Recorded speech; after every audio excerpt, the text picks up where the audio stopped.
direpotin. Terima kasih kembali, Mbak Ayu. Oke. Ah, Bu, jadi ini kita ini aja kali ya. Kita langsung aja, Bu. Ini jadi di sini saya bareng sama rekan saya dosen psikologi UP 45 juga, ada Bu Femi. Bu Femi ini ada Manda, ada Kavi yang malam hari ini akan sharing-sharing ya seputar PKM.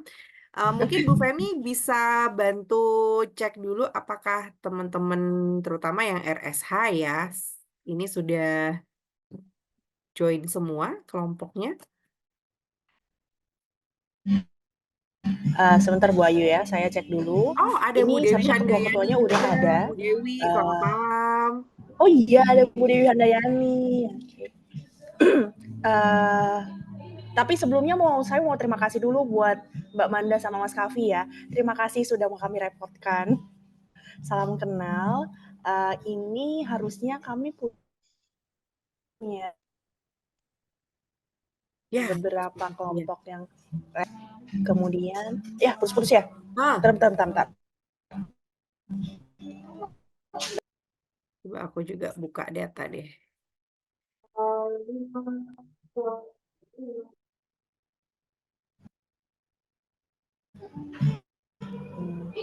Halo. Ya. Oke, sorry ya kalau gitu aku ini aja off cam. Harusnya sudah semua sih Bu Ayu ini, tapi kurang satu yang kelompoknya GFT. Kelompoknya GFT belum. Siapa ya? Saya nggak hafal lagi. Rizky Amelia. Kelompoknya Rizky Amelia itu sudah Oke. hadir semua. Atau paling nggak ada. Oke, Fem, sepertinya kamu masih putus-putus. Teman-teman yang sudah join malam hari ini mungkin boleh dibuka kameranya biar terlihat wajah-wajahnya Mbak Manda sama Mas Kavi ini juga bisa melihat wajah-wajah teman-teman yang sudah join. Perkenalkan ini mahasiswa-mahasiswa kami dari Psikologi UP 45. Ada Koyimah, Faisal, Reviska, ada Fariha, Ahmad Ramadhanil, Arya, Fitri ya, Fitri Novia Rizka, Muizah ini nama lengkapnya siapa sih?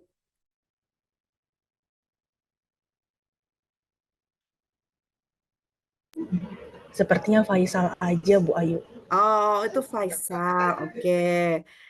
Tias, kemudian ada Siti Hasanah, Alwiyah, ada Wildan, Helmi, sama Johan.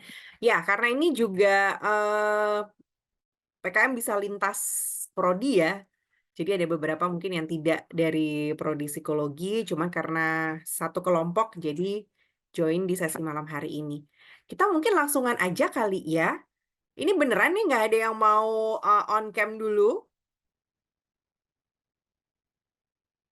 Nah, oke deh. Mungkin lagi siap-siap kali ya, anggap aja begitu. Jadi malam ini kita sesuai dengan jadwal yang sudah kami share lewat Bu Femi. Kemudian saya juga udah share ke Mbak Manda dan juga Mas Kavi. Jadi malam hari ini kita akan mulai sharing-sharing dulu dengan PKM RSH dan juga ini kita ada satu yang GFT, jadi kita masukkan di hari ini. Kemudian sesi besok nanti kita akan lebih bahas banyak tentang yang PKM-PM. Nah, teman-teman, ini mungkin saya share ininya dulu kali ya, share CV-nya Manda sama Kavi, biar teman-teman bisa lihat. Oke, yang malam hari ini akan sharing ini adalah Amanda Natasanti, sarjana psikologi ya. Ini SPC-nya belum ditulis loh. Saat ini asisten psikolog klinis dan banyak ini ya, sekarang banyak beraktivitas sebagai konten creator. Teman-teman bisa cek Instagramnya @amanda_an ya, kalau nggak salah. Di TikTok juga ini apa namanya, di TikTok juga aktif sekali. Saat ini itu asisten psikolog klinis di Biro Psikologi Intuisi, kemudian ini pengalaman-pengalaman lainnya teman-teman bisa baca, pernah join ya dengan PT Maksi Pilihan Indonesia, di APDC Indonesia, kemudian nah ini nih yang kalau ngomongin tentang PKM kita bisa lihatnya di sini kali ya. Nah, ini nih gold medalis di PKM tahun 2021 untuk kategori presentasi dan juga silver medalis di kategori poster. Kita sekalian kenalin Kavi kali ya. Udah berubah belum nih share screen-nya? Udah, Mbak. Udah ya. Oke, kalau Mas Kavi ini belum selesai berarti ya ini kuliahnya? Belum, masih tugas akhir, masih skripsi, Mbak. Masih skripsi. Oke, expected di 2024 kita aminkan bersama-sama ya lulus di tahun 2024. Nah, yang menarik ini kalau kita ngomongin Mas Kavi, ini masih sampai dengan sekarang di PKM Center UGM. Masih, Mbak.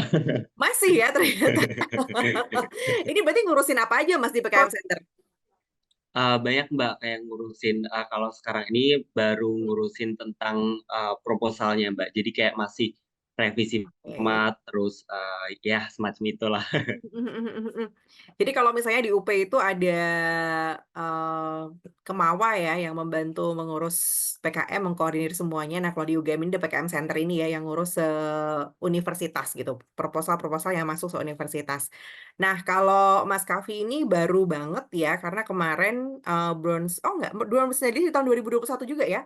Bronze medalisnya di tahun 2021 di PIMNAS 34. Ini sebenarnya sama-sama RSH berarti ya? Betul. Ya, oke. Baik, kita langsung aja kali ya. Kita langsung ke Manda malam hari ini. Saya persilahkan Manda. Oke, Mbak Ayu, terima kasih banyak sudah dikenalkan. Sebelumnya, selamat malam teman-teman semua. Wah, ini minggu-minggu malam ya, ya luar biasa loh.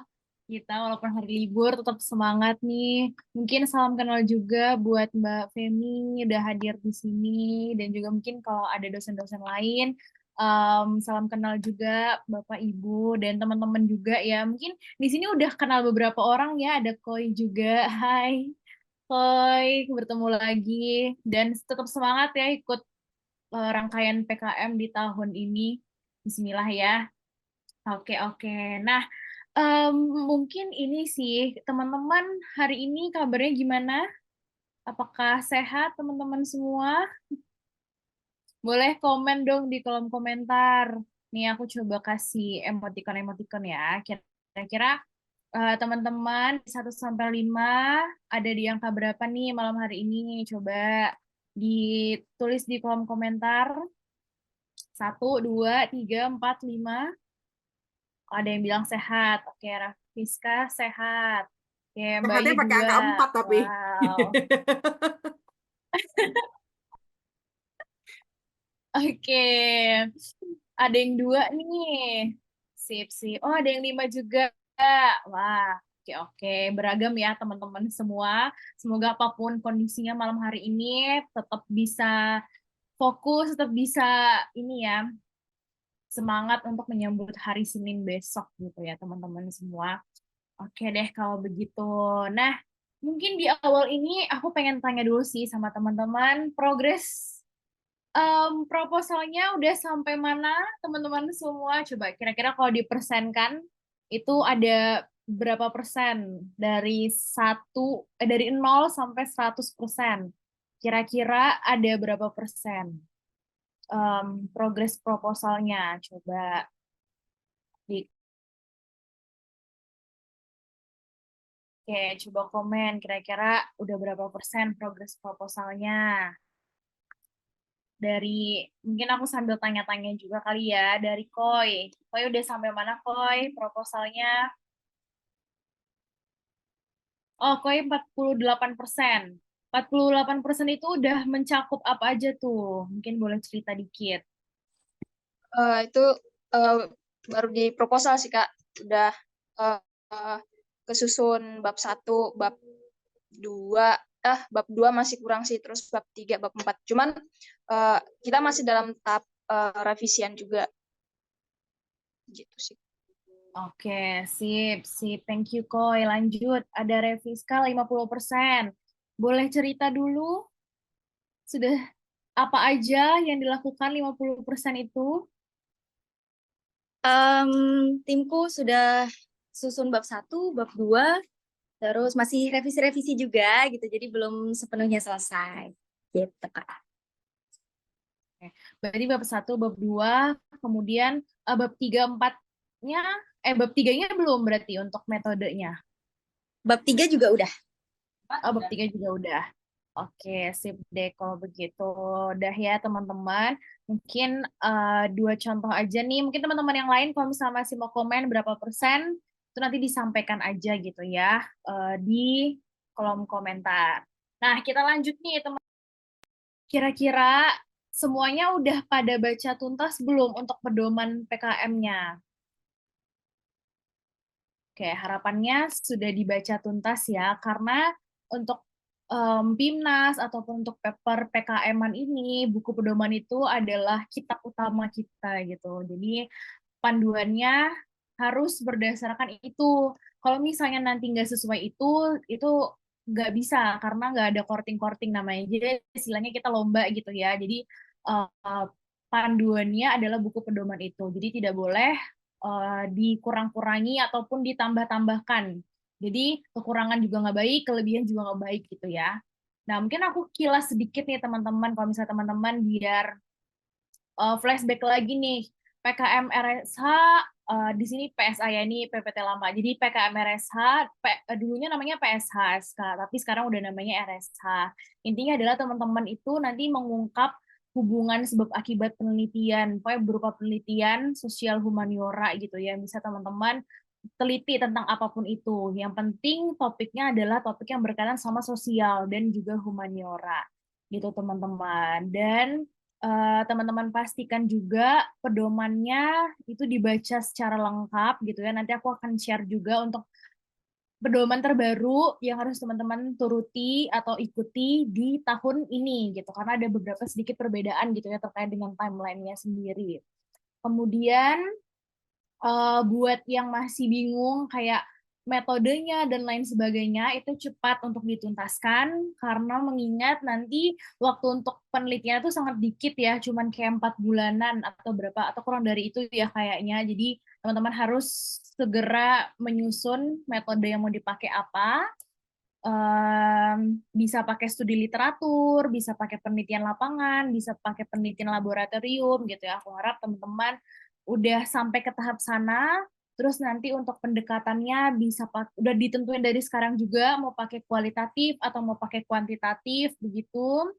Kemudian untuk jenis-jenis penelitiannya nanti bisa coba dipikirkan juga pakai yang mana, pakai yang eksploratif atau verifikatif ataupun yang lain-lain gitu ya. Nanti bisa diskusikan juga gitu.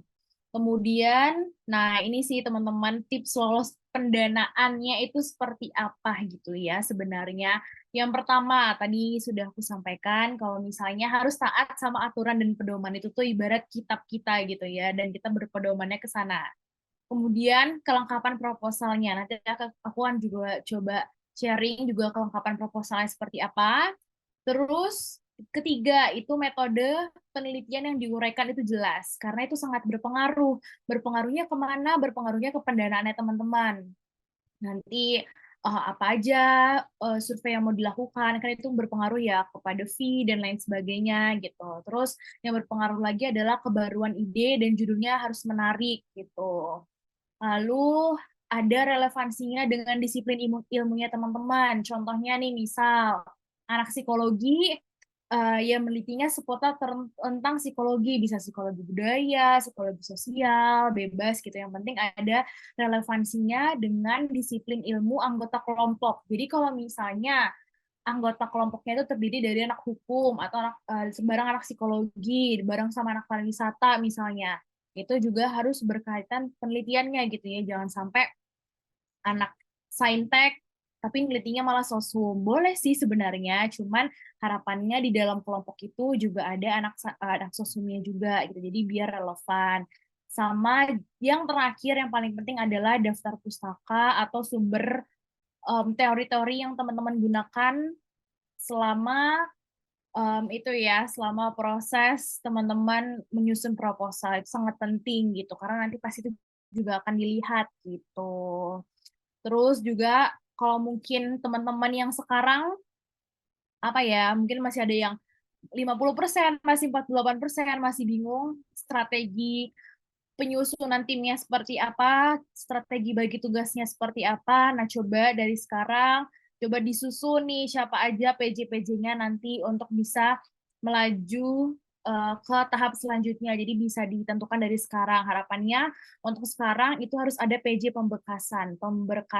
Karena PJ pemberkasan itu penting banget ya untuk ngecek kira-kira lampiran kita udah semua belum, terus kelengkapan data diri kita gimana, dan lain sebagainya, data dari dosen, data dari anggota, sama nanti kan butuh ada ini ya, materai-materai gitu kan, buat administrasi. Nah, itu tugasnya PJ pemberkasan. Jadi boleh dibagi-bagi tugasnya siapa-siapa aja. Terus nanti PJ luaran.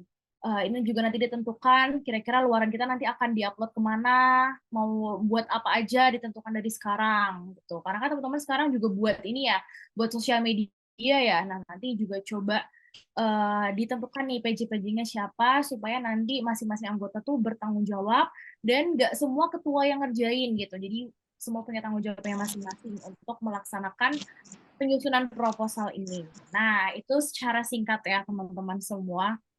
Oke, nanti kalau misalnya ada pertanyaan, langsung aja ya di kolom komentar kalau misalnya ada pertanyaan.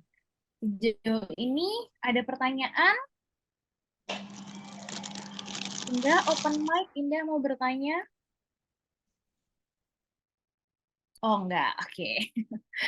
Kita lanjut ya teman-teman ya. Nah, ini bagian yang terpenting sih teman-teman. Nanti boleh sambil dicatat juga. Kita coba jelentehkan satu persatu ya. Ini terkait dengan hal-hal yang perlu diperhatikan dalam penyusunan proposal. Kita coba bahas satu persatu. Yang pertama, tadi ingat harus ada relevansinya dengan bidang disiplin ilmunya teman-teman. Karena ini RSH, jadi pastinya penelitian yang dilakukan itu adalah penelitian yang berbasis sosial dan humaniora. Gitu, teman-teman mungkin bisa cari tahu apa itu sosial, apa itu humaniora gitu. Jadi coba pastikan lagi itu judul penelitiannya udah sesuai belum sama kriteria sosial humaniora. Nanti kalau misalnya mau baca deskripsinya ada di panduan ya teman-teman. Ini kita udah rangkumin yang singkat-singkatnya gitu ya. Kemudian yang kedua, diperhatikan pelaksanaannya adalah luring secara penuh gitu ya. Ingat, jadi nggak boleh ada online nih. Beda sama tahun 2021 dulu itu kita online full. Terus habis itu 2022 itu hybrid gitu. Nah, 2023 udah luring, sekarang 2024 juga luring. Jadi mohon diperhatikan untuk mengkonsep penelitiannya, mengkonsep cara pengambilan datanya itu harus luring gitu. Kemudian macam luarannya diperhatikan, ada luaran wajib gitu ya. Ada LK, ada LA, ada AI, AIM, kemudian ada akun media sosial gitu teman-teman. Jadi nanti info detailnya bisa baca di ini ya, di pedomannya gitu. Kemudian ini luaran wajibnya, kemudian luaran tambahannya nanti teman-teman harus mempersiapkan artikel media, artikel yang bisa diupload di media. Kemudian kalau bisa ada konferensi ilmiah, dan kalau bisa lagi diupload ke jurnal internasional karena itu membuat teman-teman akan berpotensi bisa lolos ke PIMNAS. Jadi yang wajib aja itu harus terpenuhi, tetapi yang luar tambahannya juga harus dipikirkan. Nanti bisa dimasukkan juga di bagian ini ya, publikasinya gitu, mau masukin kemana aja, karena itu nanti juga bakal jadi pertimbangan teman-teman gitu. Kemudian untuk masalah keanggotaannya, ingat harus minimal 3 untuk RSH dan maksimal 5. Kemudian dari berbagai disiplin ilmu sangat tidak disarankan untuk satu prodi yang sama. Maksudnya adalah, jadi kalau misalnya 5 orang nih, psikologi semua, oh jangan. Nggak bisa gitu. Nanti pasti akan dipertanyakan, kamu kenapa psikologi aja gitu. Karena kadang tuh, kalau misalnya kita pas presentasi PKP 2 itu, juri tuh usil banget gitu. Karena pasti pertanyaannya tuh aneh-aneh gitu. Ini kenapa anak psikologi semua? Atau bahkan ada yang pernah ditanya, kok ini cewek semua? Wah, itu kita jawabnya gimana ya? Jadi harus berbagai gender juga di dalamnya, kalau bisa ada cewek, ada cowok juga gitu. Terus ada dari berbagai macam prodi juga gitu teman-teman. Jadi biar apa ya, terlihat gitu kerjasamanya, kekompakannya. Kemudian selanjutnya harus minimal 2 angkatan yang berbeda. Jadi kalau misalnya semuanya 2000 angkatan 2021 ya jangan juga. Jadi harus ada 2001, 2022 atau 2023. Jadi kayak biar terlihat gitu kompaknya dan bisa menjalin kolaborasi dengan baik gitu. Dan pastikan sesuai dengan bidang keilmuannya ya. Jangan sampai tadi anak saintek malah ke soshum gitu. Boleh, tapi harapannya 4 mahasiswa lainnya itu anak sosum. Jadi yang sainteknya mungkin ada porsi sedikit lah yang sesuai dengan ininya, judulnya gitu ya. Nah, ini diperhatikan juga. Jadi coba cross check sekarang anggota timnya itu ada siapa aja. Tapi kalau misalnya memang sudah terlanjur nih anak psikologi semua, ya udah coba gas dulu aja, siapa tahu kan rezeki gitu kan. Tapi nanti pada saat presentasi coba dipersiapkan jawabannya kira-kira kenapa nih anak psikologi semua gitu ya teman-teman. Kemudian, nah ini komponen proposal utama. Pastinya ada isian kelengkapan, judul, bidang, identitas pengusul, kemudian isi utama proposal, ada daftar isi, halaman inti, dan juga lampiran. Itu nanti detailnya bisa dibaca di buku pedoman. Nah, ini tadi untuk yang pertama ya. Kemudian yang selanjutnya nih bagian sistematika penulisan, teman-teman. Wah, ini sering banyak banget yang menyepelekan gitu ya teman-teman. Padahal ini tuh adalah yang paling penting juga gitu. Karena gini teman-teman logikanya, kan juri itu tuh menilai banyak banget kan proposal gitu. Nah, ketika juri itu melihat cover teman-teman aja tuh udah nggak lengkap covernya, juri tuh udah skip, nggak mau lagi tuh baca isinya. Kalau misalnya covernya aja tuh nggak sesuai sama pedoman. Jadi itu sepenting itu ya. Jadi kayak tolong sistematika itu diperhatikan, beda huruf aja itu tuh juri pasti notice karena terlihat kan bedanya Times New Roman sama Arial gitu misalnya. Jadi diperhatikan tuh dari segi penulisannya gitu. Karena ingat walaupun sebagus apapun penelitian teman-teman, sebagus apapun ide penelitiannya, judulnya semenarik apapun, kalau misalnya judulnya aja kayak misalnya penulisannya aja tuh udah nggak rapi, wah itu udah pasti di skip, nggak mau dibaca gitu. Mungkin langsung kayak skip aja gitu. Jadi itu diperhatikan ya. Kemudian nih judul tidak boleh akronim atau singkatan, tidak baku, dan maksimal 20 kata. Wah, ini harus diperhatikan ya, jadi jangan kepanjangan untuk judulnya.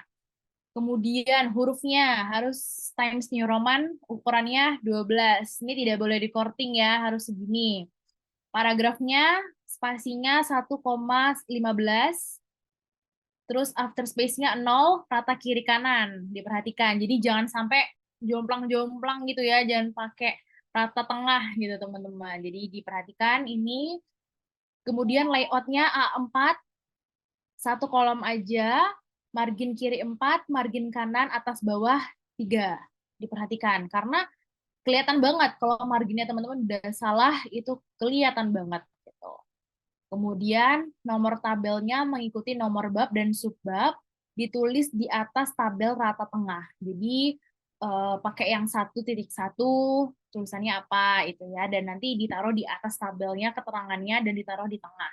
Itu diperhatikan. Semuanya ada di buku pedoman, ini cuman aku ambil secara singkatnya aja gitu. Kemudian selanjutnya nomor gambar atau figur itu mengikuti nomor bab dan juga nomor subbabnya. Jadi misalnya kalau babnya itu 1-1, ya udah berarti di situ ada tabel 1-1 juga gitu. Kemudian format citasinya, ingat format Harvard ada di pedoman, jadi mohon diikuti. Kemudian jumlah halaman inti proposal utama dari pendahuluan hingga daftar pustaka itu 10 halaman hingga daftar pustaka. Jadi tidak usah panjang kali lebar gitu ya. Jadi mohon diperhatikan, tidak boleh lebih juga.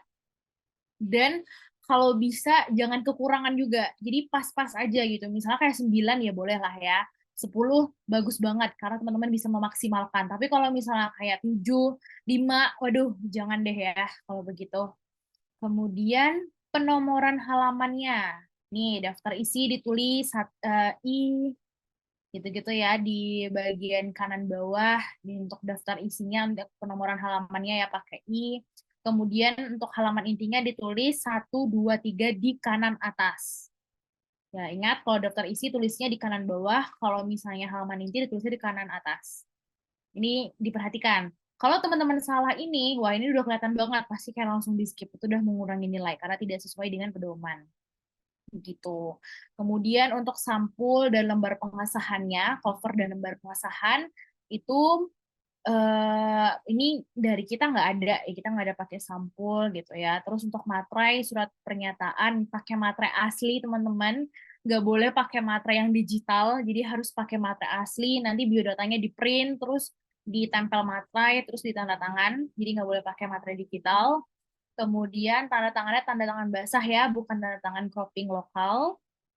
Terus tinjauan pustakanya, nah ini minimal maksimal risetnya 10 tahun terakhir, jadi nggak boleh lebih dari itu. Gitu. Kemudian untuk RAB-nya itu teman-teman nanti akan mendapat 6 sampai 10 juta. Untuk rinciannya kita coba cek lagi. Ini untuk rinciannya sumber pendanaan tadi 10 juta, nanti dari perguruan tinggi maksimal memberikan 2 juta, instansi lain 1 juta gitu ya kalau misalnya ada.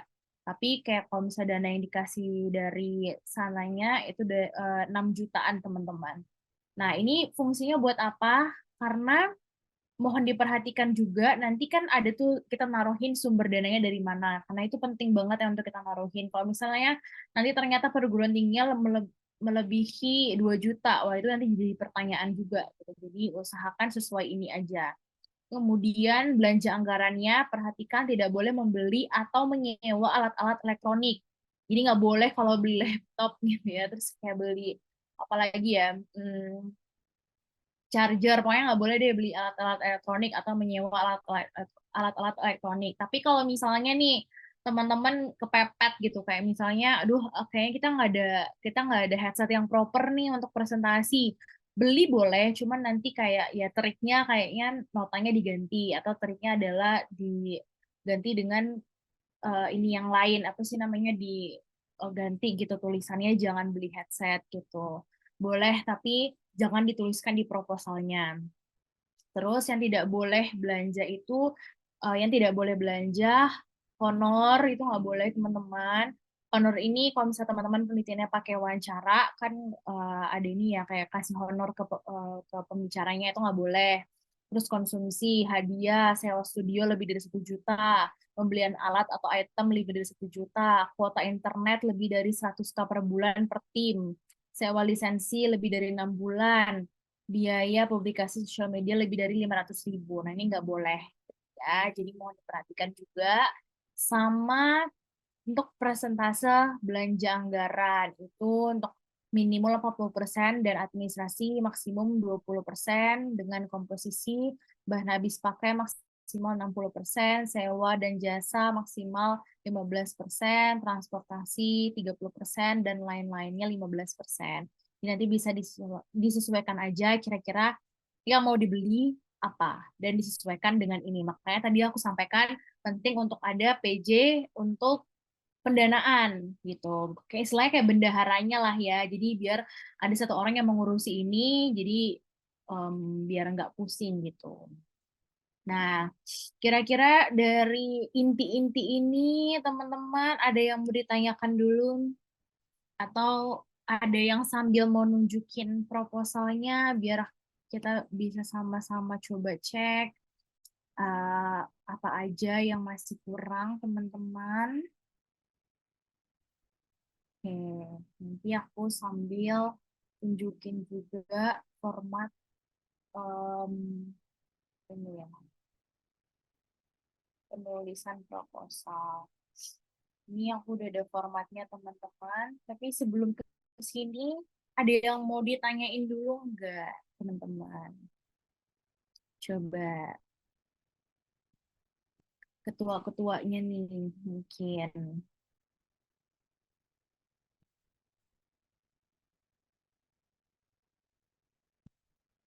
Oke.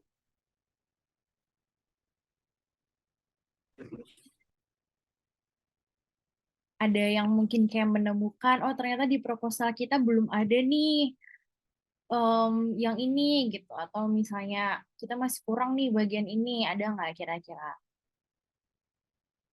yang menyadari kesalahan-kesalahannya?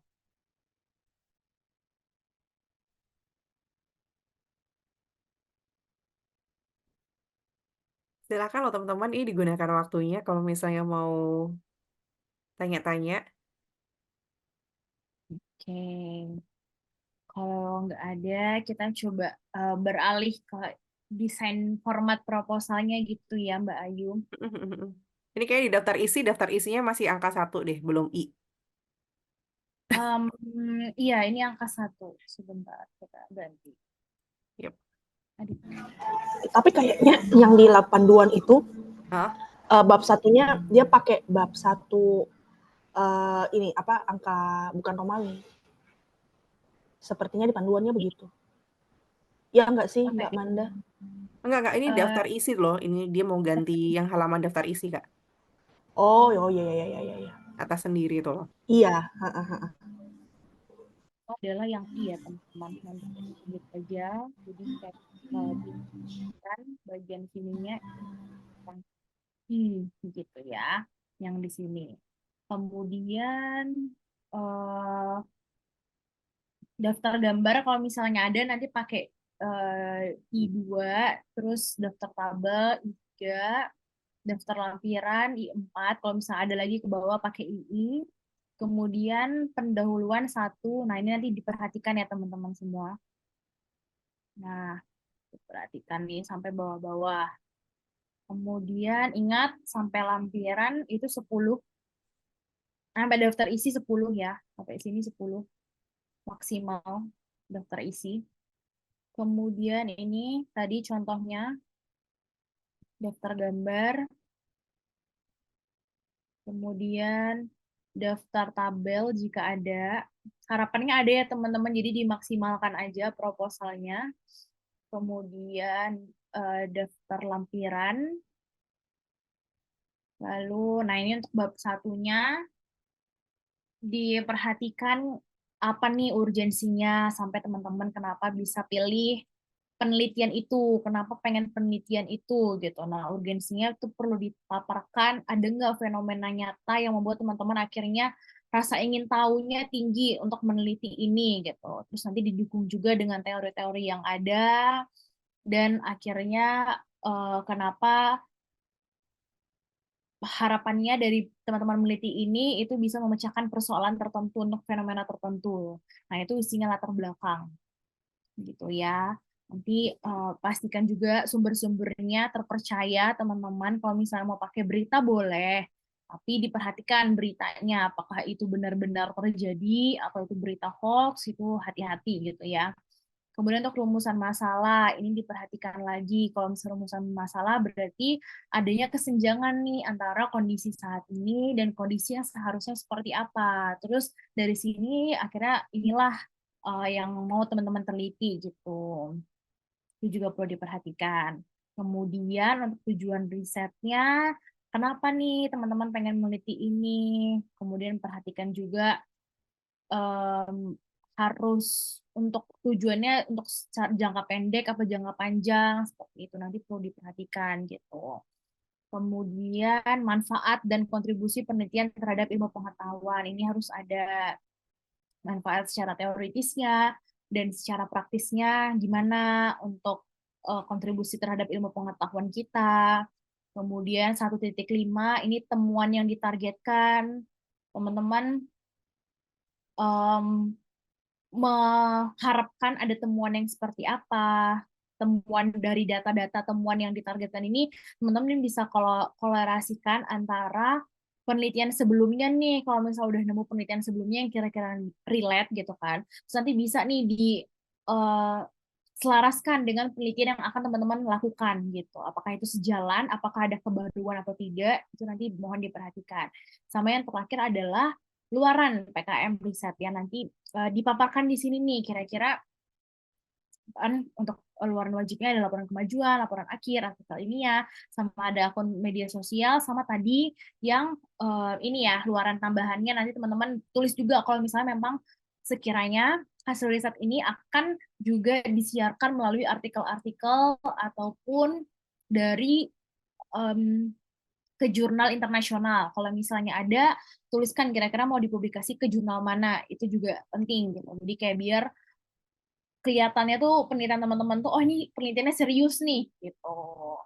Itu sih untuk bagian pendahuluan, ingat harus ada sampai 1.6. Ya, jadi harus diperhatikan semua poin-poinnya ada. Kalau misalnya satu poin aja teman-teman nggak ada, itu pasti kayak juri udah langsung skip. Kayak balik lagi kayak udah males kan, oh ini anak, oh nih timnya nih nggak memperhatikan pedoman nih, oh skip aja kayak gitu. Jadi jangan sampai seperti itu ya. Kemudian di bagian tinjauan pustaka pastinya banyak teori yang relevan untuk penelitian teman-teman saat ini. Pastikan juga gagasan-gagasannya nyambung, sertakan jurnal ilmiah atau hasil penelitian terbaru 5-10 tahun terakhir. Harapannya nih teman-teman, jurnal yang digunakan itu jurnal internasional. Gitu. Kalau misalnya ada jurnal nasional boleh sebenarnya, tapi perhatikan komposisinya lebih banyak jurnal internasional daripada jurnal nasional gitu. Jadi biar penelitian teman-teman ini benar-benar real gitu, kayak serius nih untuk dilakukan, serius nih masalahnya ada gitu. Nah, kemudian perhatikan juga ya 5-10 tahun terakhir gitu. Terus nih, pada bab ini juga dipaparkan terkait dengan penelitian terdahulu yang relevan dengan topik riset. Selain itu dipaparkan juga posisi penelitian yang berbeda pada saat ini. Misalnya dulu itu meneliti tentang apa ya, suku Batak misalnya gitu di penelitian sebelumnya, suku Batak terhadap apa ya, ekonomi di suku Batak kayak gitu. Ya misalnya terkait itu gitu ya. Terus di penelitian sekarang kira-kira ingin mengkaji dari sisi mananya dan kenapa itu teman-teman pengen kaji. Jadi intinya adalah korelasi antara penelitian terdahulu dan coba dicari kesinambungannya dan hal yang terbarunya di penelitian yang teman-teman lakukan. Itu penting. Nanti untuk teori-teorinya yang pertama bisa ditaruh nih sebab 1, sebab 2, sebab 3. Gitu. Ini untuk tinjauan pustakanya. Selanjutnya pasti ada metode riset gitu ya. Ada waktu dan lokasi riset. Ingat sekarang 3-4 bulan teman-teman, jadi jangan sampai ditulis 5 bulan gitu ya. Waduh, harus 3-4 bulan gitu. Kemudian desain risetnya mau seperti apa? Perhatikan teknik risetnya. Tahapannya mau seperti apa? Kemudian objek dan teknik pengumpulan datanya mau gimana? Kemudian untuk analisis datanya mau seperti apa? Mau menggunakan apa? Penyajian hasil risetnya mau gimana? Nah, kayak misalnya diolah, disusun. Nah, itu mau gimana? Nanti bisa teman-teman perhatikan juga. Kemudian bab 4-nya, nah ini masalah anggaran. Ingat tabelnya tadi kan posisinya di tengah sesuai dengan subbabnya. Rekapitulasi rencana anggaran biaya. Nah ini tabelnya sebenarnya ada teman-teman di pedoman. Ini bisa dicek, perhatikan format tabelnya, gitu ya. Terus jadwal kegiatannya diperhatikan, kegiatan 1 itu mau di bulan apa, dan sebagainya. Dan terakhir adalah daftar pustaka. Tadi pakai Harvard ya penulisannya. Contoh penulisannya ada di pedoman, jadi nanti bisa dicek contoh penulisannya. Kemudian udah, ini untuk lampiran. Nah, lampiran itu ada biodata ketua, anggota, dan dosen pendamping gitu. Jadi di awal nanti bisa dikasih biodata anggota ketua atau anggota dulu semuanya. Ini tadi yang yang saya sampaikan ya teman-teman, pakai materai basah dan juga tanda tangan basah gitu ya. Terus yang lampiran 1.2-nya adalah biodata dosen pendamping gitu. Minta tolong juga dosennya buat mengisikan, dibubuhkan tanda tangan juga dan diberi materai. Sama lampiran kedua ada justifikasi anggaran kegiatan, dan yang ketiga adalah susunan tim pengusul dan pembagian tugasnya. Karena ini penting juga ya teman-teman. Jadi kayak namanya siapa, program studi apa, bidang ilmunya apa, lokasi waktu jam per minggunya berapa, sama uraian tugas-tugasnya kira-kira apa-apa aja. Nah, makanya tadi aku sampaikan penting untuk kita membagi tugas satu sama lain supaya porsinya tetap sama. Maksudnya adalah bukan teman-teman ngerjain sendiri, enggak, cuman biar ada rasa tanggung jawabnya gitu. Oh, aku bagian pemberkasan nih, atau misal, oh aku bagian teori A, aku bagian teori B, kayak gitu, sesuai dengan bidang keilmunya masing-masing gitu. Kemudian yang terakhir ada lampiran surat pernyataan ketua tim pengusul, begitu. Nanti ini pedomannya ada di buku pedoman semua, dikasih materai juga, dah habis deh. Jadi itu inti-inti dari proposal ini teman-teman. Nah, sekarang coba direfleksikan, kira-kira apakah sudah sesuai atau belum, teman-teman semua. Oke, dari Koi, kira-kira apakah sudah sesuai yang dibuat saat ini? Kalau dari segi format, alhamdulillah sudah sesuai sih Kak, karena pengalaman di tahun kemarin juga kan. Cuman yang PR-nya sekarang itu yang isi-isinya gitu Kak. Oke, siap, mantap kalau gitu. Nah, untuk isinya itu Koi kebingungannya di mana? Ini sih Kak, tadi baru selesai nyusun latar belakang. Cuman salah satu timku yang di bagian yang tugasnya di bab 2 itu belum selesai yang tinjauan pustaka itu tadi. Dan kan tadi sempat juga bertanya di komen itu Kak, dia kan menanyakan tinjauan pustakanya itu bagusnya pakai jurnal internasional atau enggak, dan tadi sudah Kak Amanda jawab ya, berarti bagusnya pakai jurnal internasional ya Kak? Ya, betul. Jadi harapannya jurnal internasionalnya komposisinya lebih banyak daripada jurnal nasional. Atau kalau misal mau ada buku juga boleh sih sebenarnya. Karena kan kalau misalnya metode-metode penelitian tuh, nah itu kan kebanyakan sumber-sumbernya dari buku ya. Nah, boleh tuh kalau misalnya teman-teman mau pakai buku. Tapi ingat, cara sitasi bukunya seperti apa, teman-teman harus lihat lagi gitu ya. Harus cek lagi gitu. Karena mungkin kayaknya rada susah gitu ya untuk mencari buku-buku yang metode penelitian itu yang bentuknya PDF. Kadang tuh nggak ada, kadang bentuknya tuh kayak fisik gitu kan. Nah, kita nggak mungkin tuh ya pakai yang fisiknya. Mungkin kayak nanti coba cari jurnal internasional atau jurnal nasional yang dia ngutip buku itu terus nanti kayak pakai dalam gitu. Jadi kayak apa ya istilahnya? Pakai kutipan sekunder ya kalau nggak salah istilahnya. Tapi kalau misal pakai kutipan sekunder itu harapannya jangan banyak-banyak juga. Jadi harus kutipan yang pertama gitu. Bagus pakai Baik, jurnal Kang. internasional. Terima kasih. Oke, Koi. Oh ya nih di chat ya tadi Faisal. Sudah terjawab ya Faisal. Lebih bagus pakai internasional. Gitu. Tapi kalau misalnya kayak penelitiannya itu tentang suku-suku gitu kan, suku-suku kan rata-rata di Indonesia ya. Ya kalau misalnya pakai nasional nggak apa-apa, cuman pastikan itu terpercaya. Oke, sama-sama. Oke, ada lagi teman-teman kira-kira untuk masalah substansi itu sebenarnya kan yang tahu penelitian teman-teman tuh teman-teman sendiri gitu ya untuk masalah substansi. Nah, pastikan sering-seringlah konsultasi ke dosen. Jadi kan nanti dosennya kasih insight untuk sekiranya lebih bagusnya seperti apa nih Pak Bu gitu supaya bisa lebih bagus gitu penelitiannya teman-teman.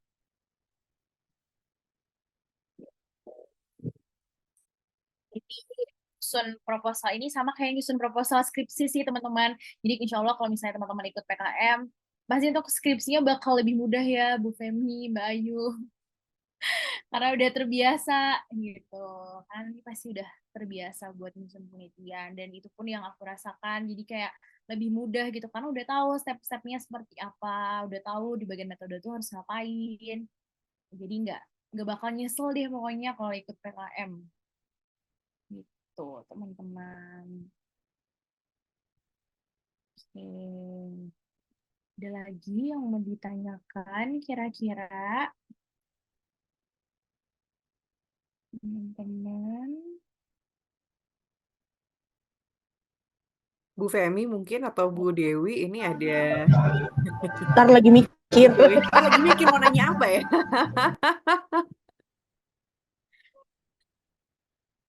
Ya, nanti ini aku coba kasih ke Mbak Ayu ya. Iya, Kebetulan untuk yang boleh. pedoman aku udah pisah-pisahin. Jadi nanti Kalau fokus aja. GFT dengan RSH itu pembedanya ada di mana ya? Oke, mari kita coba tanyakan Kavi ya sebagai yang ngurusin semua per-PKM-an di UGM. Kavi, gimana Kavi? Halo, oke.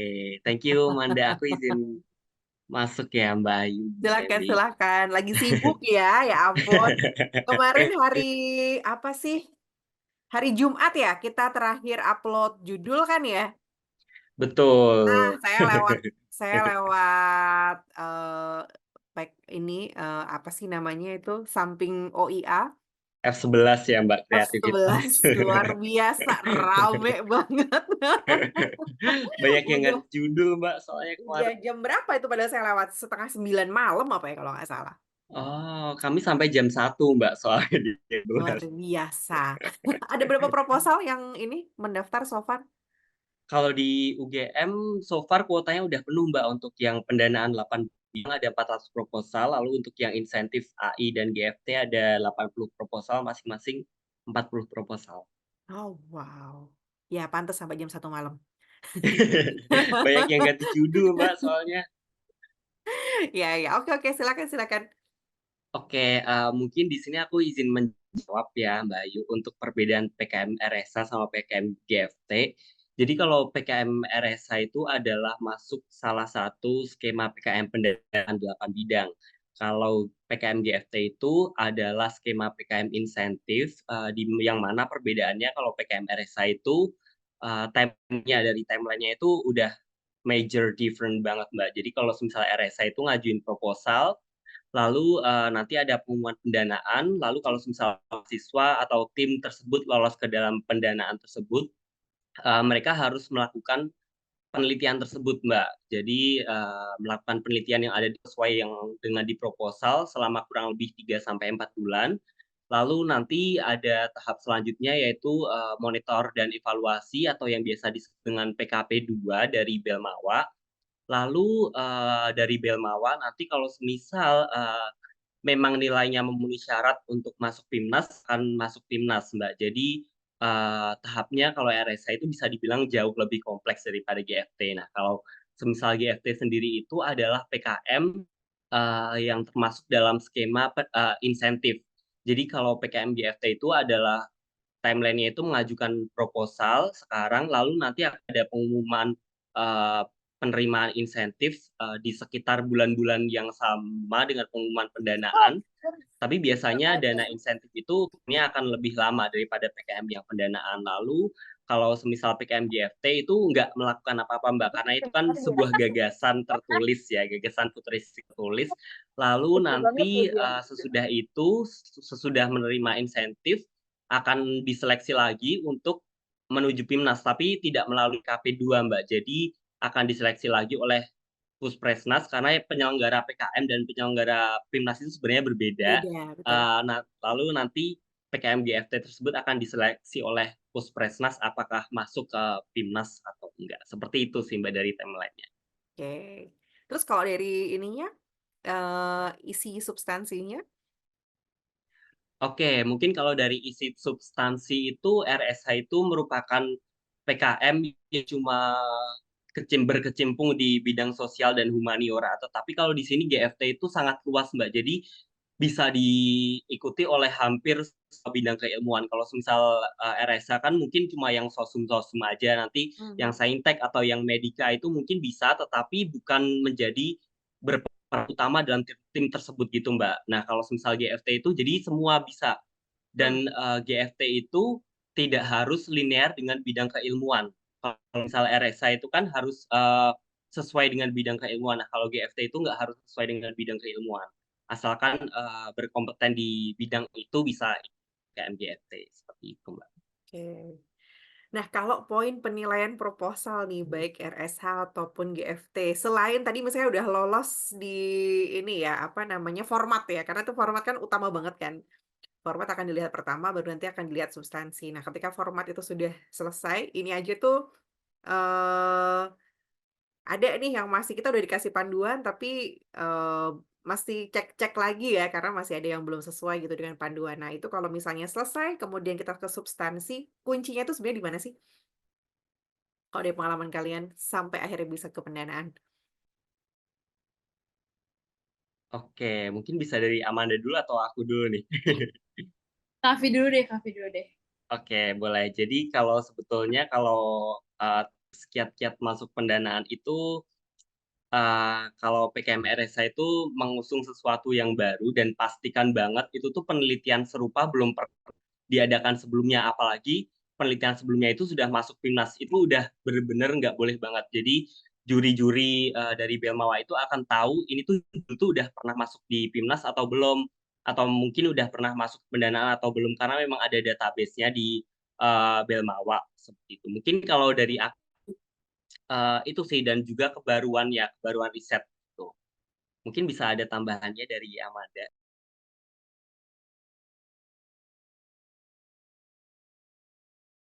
Nah, Manda salah ngeklik kayaknya. Oke, ini sepertinya jaringanku agak putus-putus Oh, ya oke, Mbak. oke, oke. Matiin dulu. Setuju sih sama Kavi selain dengan kebaruan ya, tapi mungkin yang akan aku tambahkan itu terkait dengan relevansi teorinya. Karena mungkin pengalaman juga, jadi waktu aku PKP 2 waktu itu, di satu ruangan, aku ingat banget ada yang meneliti tentang kurcaci. Aku lupa bahasanya seperti apa, tapi mereka itu meneliti tentang kurcaci waktu itu dan pakai teori-teori lama banget gitu. Jadi teori-teori kuno. Karena kan sekarang kan udah nggak ada gitu ya penelitian tentang kurcaci gitu. Maksudnya itu kan bagian dari dongeng gitu. Jadi itu ditentang banget karena penggunaan teorinya tuh kurang pas gitu. Nah, itu jadi mungkin perlu diperhatikan mau ngambil dari angle yang mana nih untuk penelitiannya. Mungkin kalau misalnya untuk kayak apa ya, kayak misalnya penelitian tentang budaya.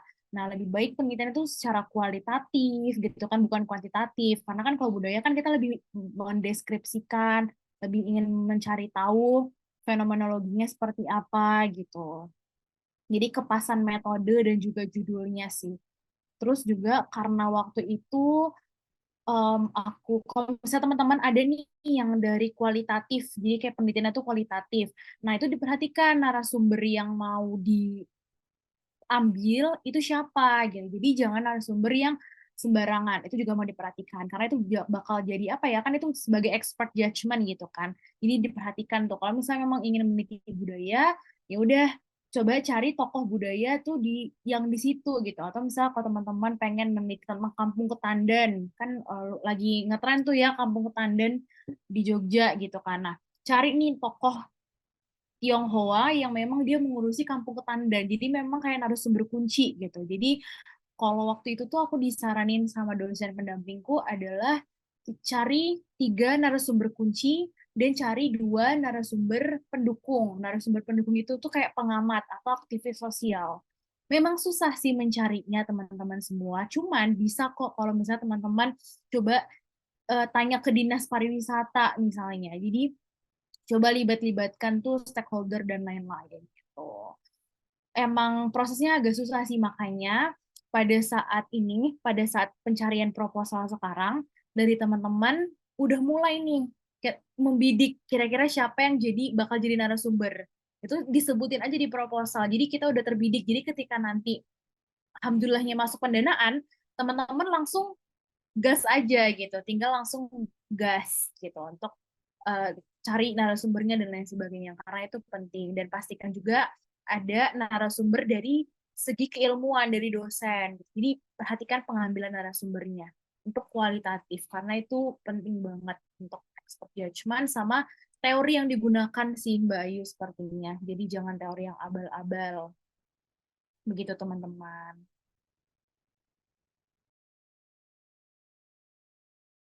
Terima kasih.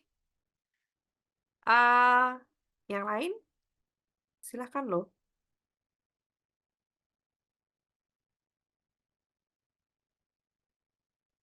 Langsung krik krik krik krik. Aku sih kayaknya mau nanya. Lebih ke penasaran aja sebenarnya, ya ampun. Aha. Mas Kavi kan Boleh, Mas Kavi boleh. ngurusin Mbak Mana, kalau boleh aku dipanggil Dek Femi boleh loh. Mohon maaf. Ah. Oke, apa namanya? Tadi tuh penjelasannya buatku terima kasih banyak karena this is the first time aku bimbing teman-teman PKM dan dapat RSH tuh lumayan bikin pusing ya, jujurly begitu. Tapi tadi ini sih aku tuh sebenarnya tuh memang tidak membimbing GFT, cuman buat misalnya Mbak Manda sama Mas Kavi tuh sebenarnya ciri-ciri judul GFT yang bisa lolos pendanaan itu seperti apa sih? Terus tipsnya apa untuk GFT ini? Karena sebenarnya GFT ini sesuatu yang tidak dilakukan kan sebenarnya, dan kayak cuman gagasan yang bisa dikasih kepada siapapun yang menjadi sasarannya gitu. Nah, kira-kira tuh di GFT sendiri itu judul seperti apa sih yang kira-kira bisa diterima, kurang lebih seperti itu sih.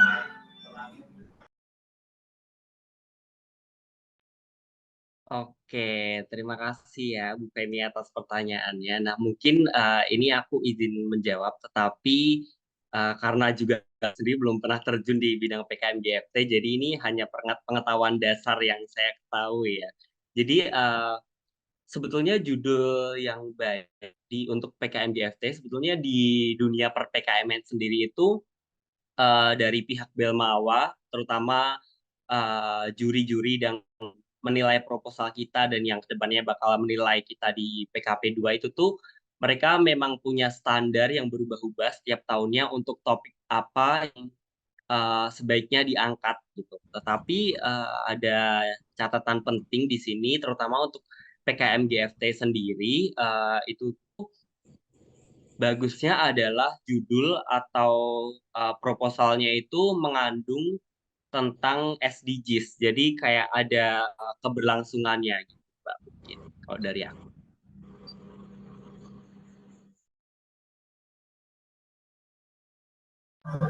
Jadi bisa tiap tahun beda-beda gitu ya Mas Kavi ya? Tergantung. Iya. Beda-beda gitu ya. Betul. Dan itu tuh memang dari kami itu juga nggak ada yang menduga gitu loh Mbak. Tren apa yang yang disukai sama dewan juri, kayak misal tahun ini tahun 2024 ini kan tahunnya tahun politik banget ya. Nah, mungkin para dewan juri terutama khususnya untuk kayak PKMRS sosial humaniora itu kayak bakal seneng banget sama topik-topik yang berkaitan sama pemilu. Mungkin bisa buat jadi ide juga buat teman-teman.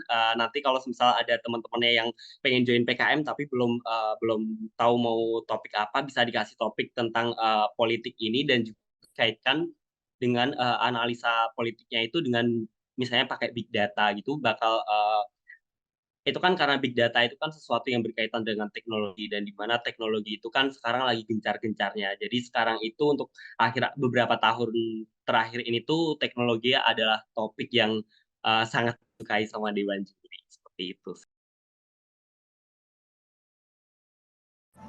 Oke, jadi mungkin kalau yang ku highlight lebih ke ayo kita baca panduannya dan kira-kira apa sih yang menjadi pedoman di situ dan kita ikutin itu ya, itu paling mendasar. Meskipun kadang tuh kalau yang ku baca di pedoman itu tuh ada poin-poin yang memang kurang jelas, tapi tuh terima kasih tadi Mbak Manda menjelaskan sangat detail. Jadi poin-poin apa aja. Jadi kalau yang ku baca di pedoman tuh misalkan ada manfaat, terus kayak kontribusi tuh apa bedanya, dan tadi tuh udah dijelasin detail. Makasih ya Mbak Manda, Mas Kavi. Nanti coba anak-anak ini mencoba belajar membaca lagi supaya lebih detail. Oke. Ada lagi teman-teman kepusingannya, kebingungannya yang selama ini kayaknya nggak tidur, boleh loh diceritakan.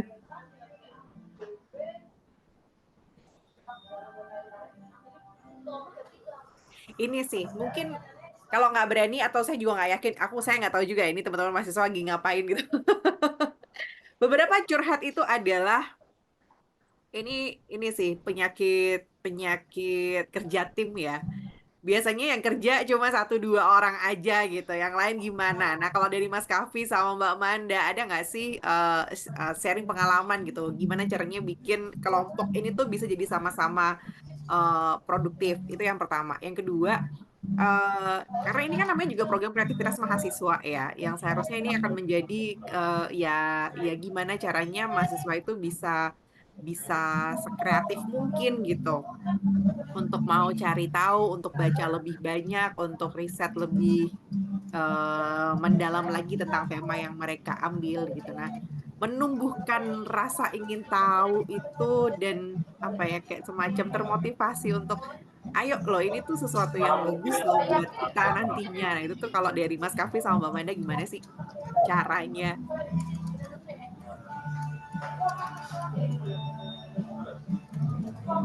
Kayak Kavi dulu boleh. Oke, thank you Mbak Ayu buat pertanyaannya. Mungkin kalau dari aku cara menumbuhkan semangatnya itu gimana? Mungkin kalau dari pengalaman ini aku sharing pengalaman pribadi aja ya Mbak. Karena kan mungkin kan setiap tim kan dinamikanya berbeda-beda. Jadi kalau misal aku terlalu gamblang, terlalu general, mungkin nanti nggak aplikatif buat tim itu. Jadi aku mau sharing pengalaman aku dulu waktu PKM RSA gimana dinamikanya sampai PIMNAS. Mungkin kalau dari aku, dari timku dulu itu, jadi kami itu udah membagi job desk, udah dari awal itu udah dibagi dengan jelas. Misal kamu harus ngerjain bab ini, deadline-nya ini. Karena kalau misal ngerjain bab ini belum selesai, belum bisa otomatis kan belum bisa lanjut bab selanjutnya kan. Jadi kayak harus jelas pembagian tugasnya itu apa aja, job deskripsi yang didapat masing-masing anggota itu apa aja, dan juga deadline-nya itu harus jelas. Dan kalau menurut aku sih kalau semisal aku lihat di tim-tim PKM di kampus aku sendiri itu sebenarnya banyak yang anggotanya itu juga ngilang-ngilangan karena kebingungan nggak bisa ngerjain nih. Jadi kalau misalnya saran yang paling pokok dari aku, kalau misal kalian kebingungan atau ada masalah di tim itu jangan ragu-ragu buat konsultasi sama dosen pendamping tim kalian, karena itu menurut sangat penting banget biar nantinya juga depannya Bismillah bisa sampai PIMNAS, jadi kekompakan tim kalian itu bisa tetap terus terjaga. Mungkin kalau dari tips aku, tim aku kayak gitu sih. Mungkin dari timnya Amanda dulu ada yang beda, bisa. Ya, sebagian besar Bayu yang disampaikan Kavi gitu ya, itu juga mungkin aku rasakan juga. Cuman yang paling penting adalah waktu itu pas pertama kali kita membentuk itu, kita sama-sama menjelaskan tujuan dulu. Ini kita nih mau main-main aja, kita mau coba-coba aja, atau kita coba-coba tapi kita pengennya menang nih gitu. Jadi makanya di awal itu karena dengan kita diskusi itu ya, akhirnya kita punya semacam satu tujuan yang sama, oh kita nih mau dapat 2 emas nih gitu. Kita udah menyusun strategi, kita udah di alam bawah sadar kita tuh kita udah kita pokoknya KM nggak boleh main main, harus dapat 2 emas gitu waktu itu. Jadi ketika rapat, ketika lagi down, ketika lagi capek nih anggota, kita ingat nih tujuan kita apa. Jadi samakan dulu tujuannya masing-masing tim, masing-masing anggota tim mau sejauh apa nih berlari di KM ini gitu. Kan kita yang penting ikhtiar dulu ya, gitu ya. Di awal harus ikhtiar dulu. Mau gimana pun hasilnya, yang penting kita berjuang. Itu dulu sih yang paling penting. Dan dari situnya, kalau kita udah punya mindset yang bagus, kita akhirnya bisa nih buat apa ya, semacam bikin semacam apa ya, kayak nama tuh di grup diganti dengan misalnya tim A dapat 2 emas gitu. Jadi kita kayak visualize kita bisa dapat emas kayak gitu. Jadi nama grupnya semuanya diganti, kemudian kasih positif. Jadi selama perjalanan itu rasanya kayak ya udah akhirnya capek tapi puas gitu rasanya ketika mengerjakan. Nah, selain sudah menyentuhkan tujuan dulu, ya teman-teman bisa fokus ke ininya, pembagian tugasnya. Itu benar banget ya. Jadi harus ada pembagian tugas karena tiap kita harus ada porsinya masing-masing biar punya rasa tanggung jawabnya gitu. Tapi ingat tetap ada ketua, cuman ketua ini fungsinya adalah untuk ngelit aja. Jangan ketua yang ngerjain semua. Kan kebanyakan kayak gitu ya Mbak Ayu. Dia yang ketua, dia yang berkorban, dia yang capek gitu. Kan kasihan ya kalau gitu. Jadi perlu buat ngelit kayak gitu. Selanjutnya kalau misalnya dari segi pembagian tugas sudah, kemudian selanjutnya diperhatikan juga dari segi apa ya, waktu rapatnya. Jadi regularly kita mengumpul nih setiap minggu tuh beberapa kali, mau di jam berapa, dan itu harus dipatuhi.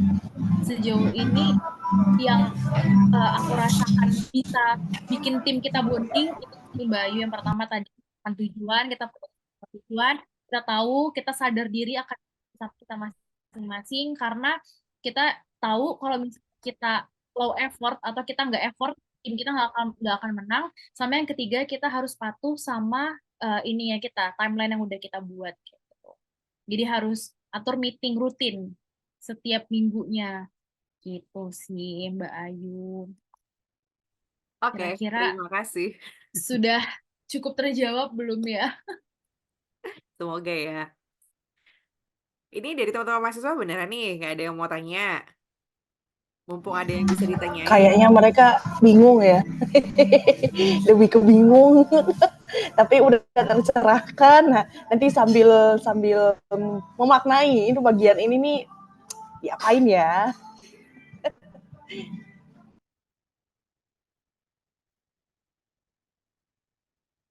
Teng, teng, teng, teng. Udah? Kalau nggak ada, kita cukupkan nih malam ini. Besok ketemu lagi, jam 7 malam lagi. Mbak Kalau Ayu, dari oh, boleh sorry. Mas Boleh, Kavi silakan, silakan. silakan. Silakan. Sorry ya, nyela dikit. Mungkin kan tadi kan Mbak Femi kan nanya tentang judul-judul atau bidang tentang GFT ya. Nah, ini kebetulan aku ada data tentang kumpulan PKM GFT yang kebetulan tahun lalu itu sampai di PIMNAS, Mbak. Jadi mungkin ini bisa juga buat referensi dipakai buat teman-teman biar mungkin kalau semisal kan judulnya kan udah nggak bisa diubah ya, mungkin lebih ke nanti substansinya bisa mengarah ke itu. Jadi aku izin share screen ya Mbak Ayu dan Mbak Femi buat contoh-contoh judulnya.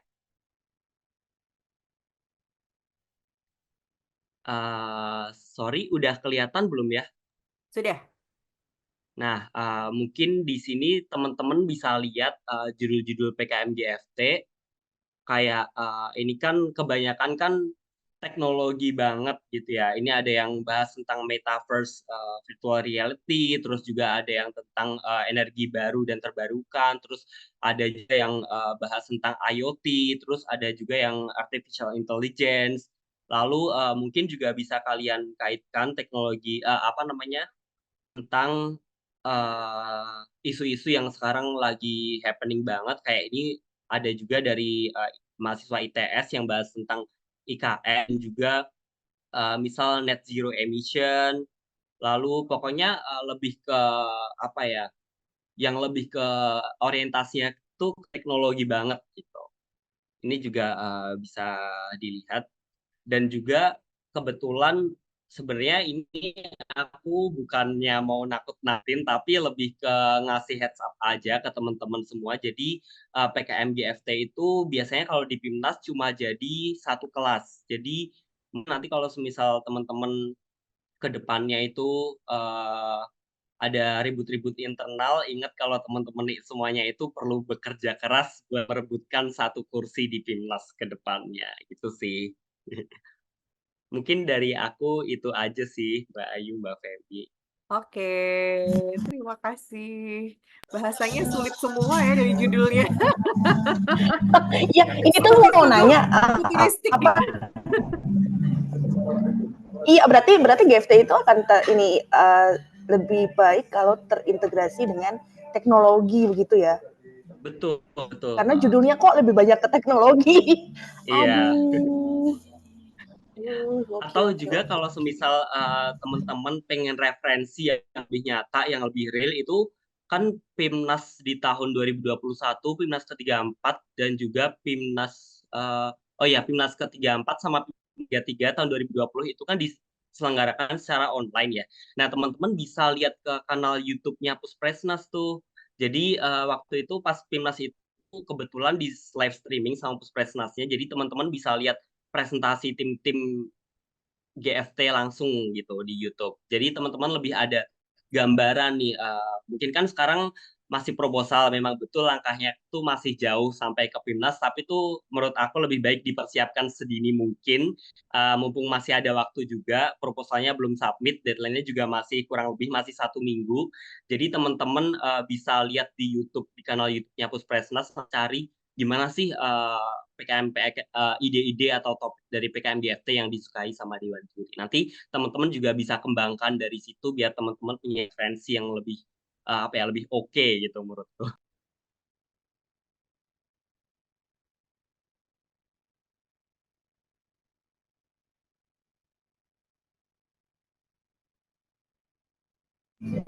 Oke, terima kasih Mas Hafi. Jadi tadi tuh input yang baik.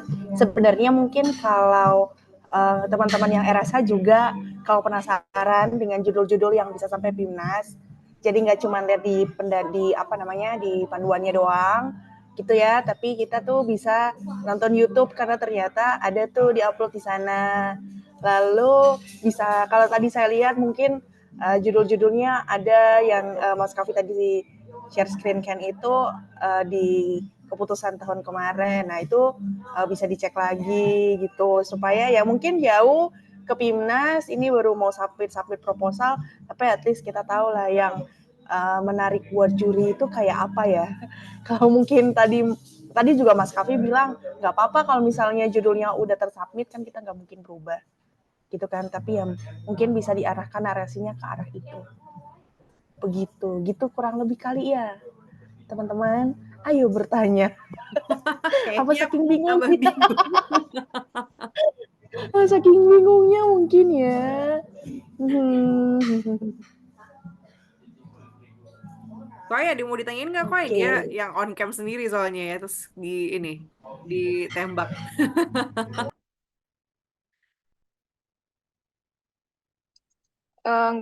Nggak ada sih Bu sejauh ini. Cuman itu aja tadi PR-nya. Nah, mungkin kita bisa diskusikan internal soal isi-isi dari proposalnya. Kalau dari segi format, alhamdulillah aman karena ya itu bekal yang didapat tahun kemarin. Jadi untuk format aman sih. Oke deh, kalau begitu. Close ini ya, kita selesai. Kalau teman-teman sudah cukup, mungkin kalau misalnya tiba-tiba setelah ini, kayak nanti malam, mungkin habis tahajud terus, ini menemukan kebingungan gitu. Join lagi besok malam nggak apa-apa ya, di jam 7 malam ya. Siapa tahu mau ditanyakan, mungkin bisa ditanyakan besok. Bisa kita simpulin bareng-bareng juga besok. Begitu, terima kasih banyak sekali lagi, Mbak Manda, Mas Kaffi, di tengah kesibukannya di PKM, saya di F11 lagi pusing-pusingnya ya. Apa namanya, diselani itu apa ya bahasa Indonesianya ya? Ya, Disempatkan disempatkan waktunya mungkin gitu ya. untuk betul, disempatkan waktunya untuk sharing Udah bisa saya di UP45. Mbak Manda juga terima kasih banyak, Bu Femi, Bu Dewi Handayani yang juga sudah hadir malam hari ini, teman-teman yang sudah join juga. Semoga ada insight, paling tidak kalaupun memang kayak tadi ya, misalnya oh format sudah betul gitu. Nah, poin-poin apa saja yang kira-kira itu penting, hari ini kita kayak diingatkan lagi, oh ya ini poin-poin ini kita harus cek lagi, dan cek lagi. Mumpung waktunya masih ada, ayo kita saling recheck satu sama lain. Kadang mungkin di mahasiswa, di ketuanya kayaknya dirasa sudah cukup, tapi mungkin di anggota, ini kayaknya masih ada yang salah deh. Atau mungkin nanti sudah disubmit ke dosen pembimbing, misalnya dosen pembimbing ada yang nggak ngeliat, oh ini bagian ini kayaknya masih kurang pas, yang ngeliat justru malah mahasiswanya yang lain, itu juga eh, bisa banget. Intinya saling saling saling support satu sama lain lah, intinya seperti itu. Saya tutup, makasih. Selamat malam, sehat selalu. Kita ketemu lagi insya Allah besok malam ya. Saya tutup. Wassalamualaikum warahmatullahi wabarakatuh. Oke, makasih banyak Mbak Ayu, Mbak Sama-sama, Femi. terima kasih ya. Sukses-sukses, Makasih sehat banyak selalu. Mbak terima kasih Ayu, Mbak Manda, Mas Mbak Kaffi. Femi. Teman-teman sukses ya Sehat-sehat semuanya. ya. Kalau ada Amin, pertanyaan boleh Amin. besok join lagi. Amin, Semoga amin. Pimnas ya. Besok Amin. ketemu di Erlangga ya tahun Amin. ini. amin, amin, amin, amin, amin. Amin, amin. Saya ini ya. Dadah, selamat Ya. malam. Selamat malam, terima kasih teman-teman, Ya. terima kasih Mbak Manda, Mas Kaffi. Terima kasih Bu Ayu. Sama-sama, terima kasih Bu Femi.